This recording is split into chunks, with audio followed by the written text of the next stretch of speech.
تو فرمایا تمہارا کوئی عمل دنیا میں قابل قبول نہیں رہے گا، حتیٰ کہ اس سے بڑھ کر رب کائنات نے فرمایا ان الذین ینادونک من وراء الحجرات اکثرهم لا یعقلون۔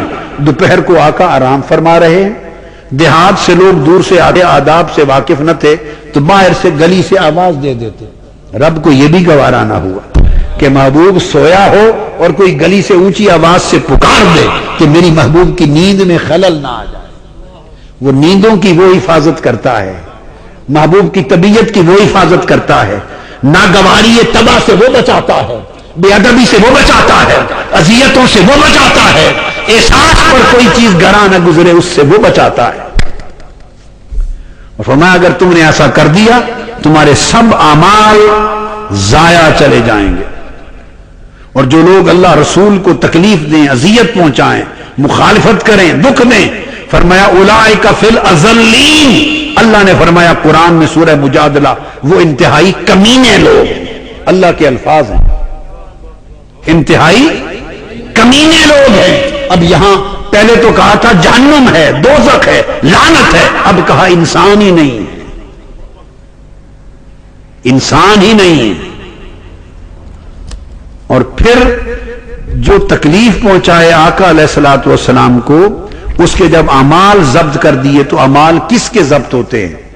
قرآن مجید میں سورہ بقرہ آیت نمبر 217 فرمایا وَمَن يَرْتَدِدْ مِنْكُمْ عَنْ دِينِهِ فَيَمُتْ وَهُوَ كَافِرٌ فَأُولَئِكَ حَبِطَتْ أَعْمَالُهُمْ۔ جو شخص مرتد ہو جائے اپنے دین سے اور مر جائے اور کافر کا کافر مرے، اس کے سارے اعمال غارت جاتے ہیں۔ گویا جس پر اعمال کے غارت جانے کا حکم ہو سمجھ لو وہ کافر و مرتد ہو گیا۔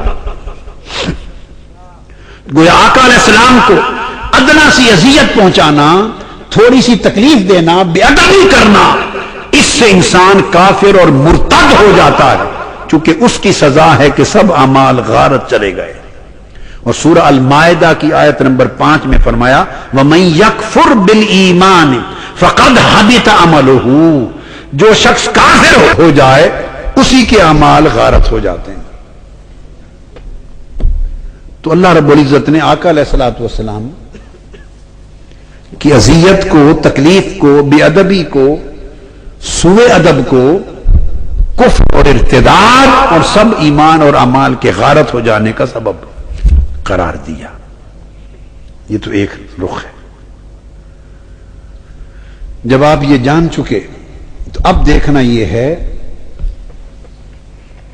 کہ تعلق، یہ تو آقا دو جہاں کی بات، اب جن کا ذکر ہے آیا انہیں اذیت حضور کو اذیت تھی یا نہ تھی؟ ان سے محبت حضور سے محبت تھی یا نہ تھی؟ ان کی خوشی حضور کی خوشی تھی یا نہ تھی؟ ان کی راحت جہاں آقا کی راحت تھی یا نہ تھی؟ اور انہیں تکلیف دینا حضور کو تکلیف تھی یا نہ تھی؟ اور چونکہ اعمال میں جنت سے بھی گئے، دوزخ کا حقدار بنے، لعنت ہوئی، اور اس کا سبب بھی یہ تھا کہ دیکھنا ہے کہ جن کو اذیت دی گئی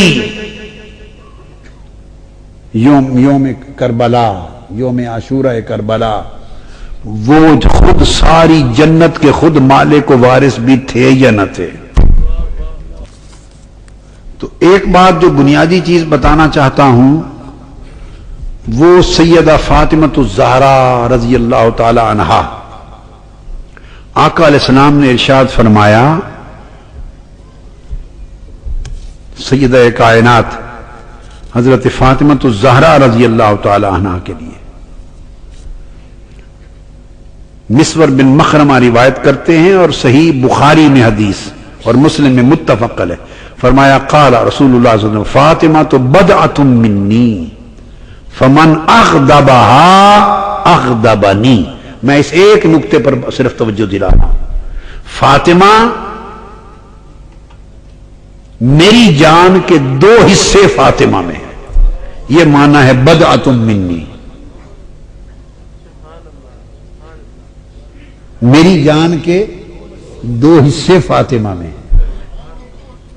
بدعہ یا بدعہ عربی زبان میں 3 سے 9 تک کے عدد کے لیے استعمال ہوتا ہے. 3 سے 9. اور قرآن مجید میں سورہ یوسف میں بھی اور سورہ روم میں بھی دونوں مقامات پر بدعہ کا لفظ 7 سالوں کے لیے آیا ہے. اختصار سے بات بتا رہا ہوں. 7 سالوں کے لیے بدع سنین، 7 سال، سورہ یوسف اور سورہ روم.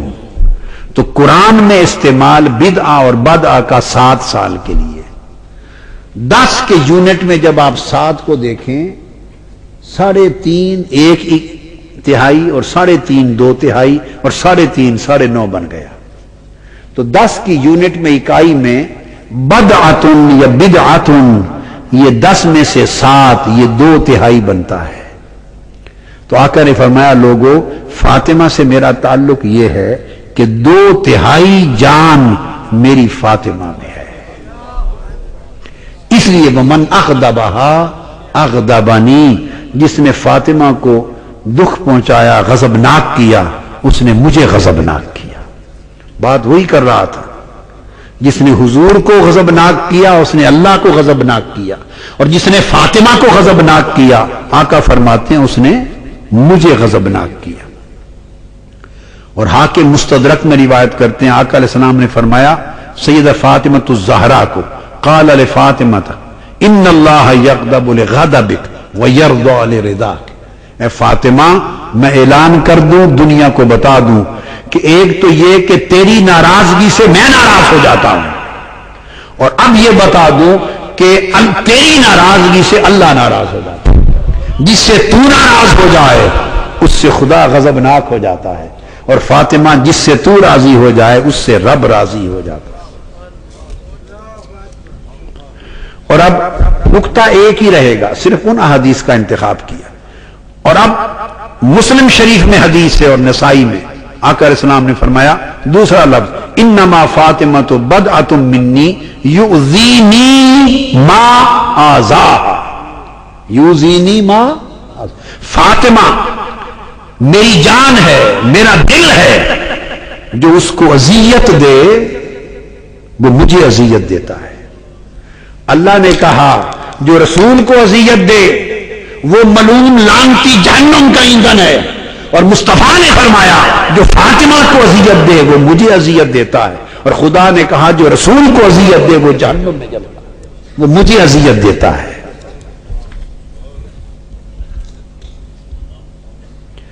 اور ابھی حنظلہ روایت کرتے ہیں، اسی طرح احمد بن حنبل امام روایت کرتے ہیں قال انما فاطمۃ بدعۃ منی فمن آذاہا فقد آذانی.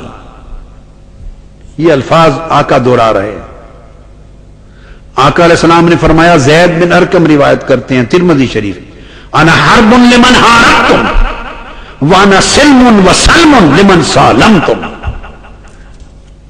آپ نے فرمایا قال لعلی وفاطمہ وحسن وحسین، اے علی، اے فاطمہ، اے حسن اور حسین، جو تم سے جنگ کرے گا میں اس سے جنگ کروں گا، اور جو تم سے دوستی اور سلامتی کا ہاتھ بڑھائے گا اس سے میں دوستی اور سلامتی کروں گا. اور آقا علیہ الصلوۃ والسلام نے یہاں تک فرمایا قال رسول من ابغضنا اہل البیت فہو منافق، جو میری اہل بیت سے بغض رکھے وہ منافق ہے. اور آقا علیہ السلام نے فرمایا لا یحبنا منافق ولا یبغضنا مؤمن. فرمایا آقا علیہ السلام نے میری اہل بیت، ہم سے کوئی منافق کبھی محبت نہیں کر سکتا اور کوئی مومن کبھی ہم سے بغض نہیں کر سکتا. محبت اور بغض کی ایک علامت مقرر فرما دی.